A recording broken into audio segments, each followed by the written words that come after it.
来继续来看这个台北农产运销公司确诊的人数飙破到200人。早起透早开始，拢爱摕到快筛阴性的证明，才会当入去市场。也毋过也是有人无清楚到防疫上新的做法，无到半点钟，这警卫也就抓到3个快筛阳性，防挡伫大门口未当入去。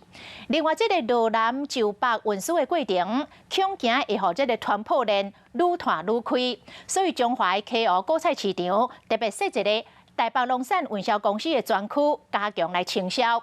分林的西螺果菜市场出入口嘛加装着消毒的通道。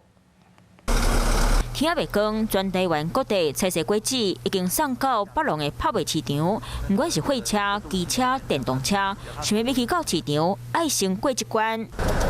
爱先量体温，搁爱摕快筛试剂，一条线才当过。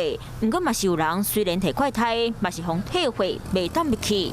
那是2条线呐，不能进去啊。严格管制，就是因为北龙确诊人数一直变多，超过200人。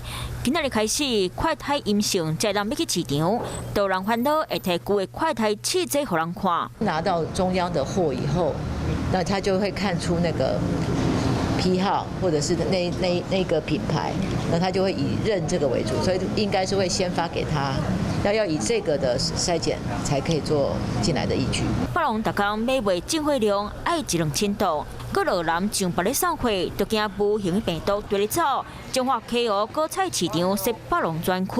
我们这段就是预防北龙哈，因为北龙有这种事件的话哈，我们怕他们的扩散下来哈，所以我们先做事先的预防。农业大镇分林伫咧西螺果菜市场的通道，直接设消毒路线，就惊菜市果子卖袂出去，若散地市场别拢会扫着风台尾。